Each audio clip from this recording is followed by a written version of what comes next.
l'accusation du ministère public est à l'image de son talent oratoire absurde. Vous n'entendez pas au fond? Vous l'aurez compris comme moi, celui qui se fait l'ennemi ce soir de sa sainteté, le Dalai Lama, n'est autre que le porte-parole de la Chine. Ce réquisitoire, son réquisitoire, n'a qu'un seul et unique objectif. Le procureur ne veut pas que vous condamniez le Dalai Lama. Il n'en a cure. Son objectif n'est pas de gagner cette procédure judiciaire. Non, son objectif est tout autre. Beaucoup plus pervers, il est de transformer ce procès en tribune médiatique pour jeter l'opprobre sur le Dalai Lama, le ridiculiser et par la même occasion asséner un coup de massue au peuple tibétain qui souffre de l'occupation chinoise depuis 1950. Le Tibet a été envahi après avoir été un pays indépendant pendant à peu près 50 ans. La Chine, pour divers arguments politiques et historiques, avec l'accession au pouvoir de Mao, a décidé d'occuper et d'envahir le Tibet au nom d'une libération du peuple tibétain. Le système politique tibétain relevait vraisemblablement du servage théocratique, quand bien même il avait certaines particularités plus techniques. Et les Chinois ont voulu, selon leur discours, libérer le peuple de ce régime politique. Au-delà du mensonge propagandiste du régime chinois, lequel désirait annexer le Tibet pour des raisons géostratégiques évidentes, plutôt que par bonté pour le peuple tibétain, une question se pose: peut-on coloniser au nom du bien? Si vous pensez comme moi que les peuples ont droit à leur autodétermination, la réponse doit être négative. Mais quoi qu'il en soit, l'armée chinoise ne s'est pas arrêtée là. Ils ne se sont pas contentés de coloniser pour libérer un peuple.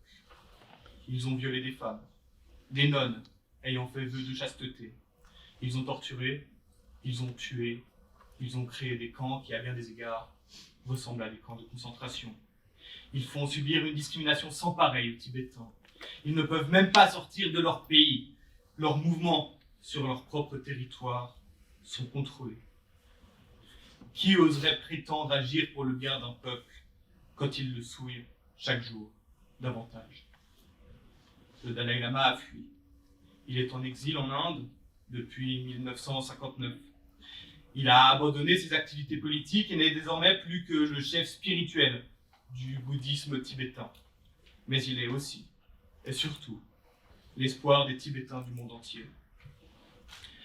Et la Chine tente de salir son honneur parce qu'en décrédibilisant le Dalai Lama, elle fait perdre la voix des Tibétains et les muselle définitivement. Elle fait disparaître les derniers espoirs d'un peuple que l'on essaye de faire disparaître dans le dernier désespoir.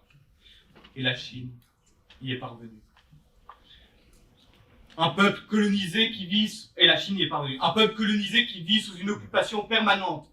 Plus personne n'en parle. Un peuple brimé chaque jour et dont l'absence de liberté et la soumission à l'autorité ne sont dépassées que par celle des Syriens, selon une étude. Plus personne n'en parle. 6000 temples tibétains pillés et détruits. Plus personne n'en parle. 1 200 000 morts au Tibet depuis l'invasion de la Chine, soit 1 100 000 morts de plus qu'en Palestine. Pour la même période, plus personne n'en parle. On vous parle de quoi à la place? Du fait que le Dalai Lama a demandé à un garçon de lui sucer la langue. Le monde entier l'accuse de pédophilie. La Chine se réjouit et s'en sert de propagande. Le monde entier se moque, le tourne au ridicule. Personne n'a écouté les Tibétains.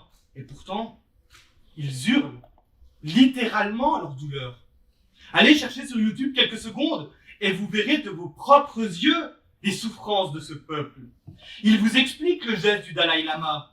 Il s'époumonne à en perdre la voix en expliquant qu'il s'agit d'une tradition ancestrale tibétaine, que les grands-parents transmettent la nourriture aux enfants par la bouche, puis disent « mange ma langue » quand ils n'ont plus rien parce que cela implique qu'ils leur ont tout donné.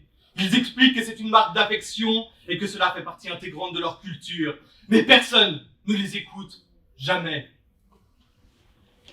Le ministère public vous parle encore de l'aspect sectaire, sans mentionner aucune définition, parce qu'il sait que juridiquement, il n'y en a pas dans la législation française.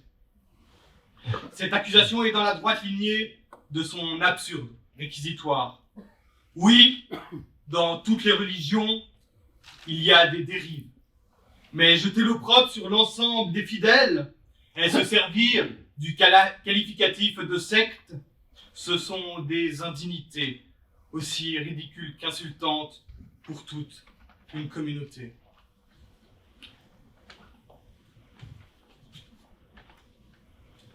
Quant à l'accusation relative au bien-être du gentil colonisateur chinois, je ne perdrai pas davantage de temps avec cette insanité, puisque le simple fait de l'évoquer, c'est déjà lui accorder une importance qu'elle ne mérite pas.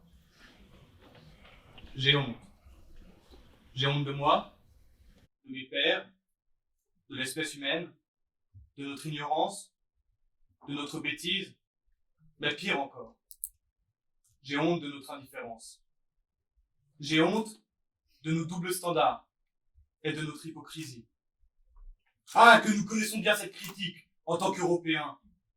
Ah, nous qui la subissons sans cesse. Et pourtant, cette accusation est fondée. La seule erreur que commettent tous ceux qui nous l'adressent, c'est celle de croire que les Occidentaux en ont le monopole. Si l'histoire nous a bien appris quelque chose, c'est que tous les peuples sont à égalité dans la barbarie. L'être humain est intrinsèquement hypocrite. Il a, par nature, des doubles standards. Il choisit les causes qui méritent d'être défendues, ferme les yeux sur celles qui n'en valent pas la peine, poste sur Instagram lorsqu'il s'achète une bonne conscience et tourne la tête si la situation ne l'intéresse plus. Vous pensez qu'il ne faut pas comparer les malheurs et les misères humaines? Mais notre indifférence totale à l'égard de certaines causes qui se meurent en silence démontre un parti pris très clair. Les vies se valent, me direz-vous, en tant que dictateur de la bonne conscience. Et pourtant, nous sommes tous des hypocrites. Nous comparons les vies humaines depuis toujours. Et ce n'est pas parce que nous le faisons, souvent inconsciemment, que nous avons une excuse pour autant. Le temps me manque pour vous conter mille et un exemples de ces ignobles comparaisons dont nous ne parlons jamais.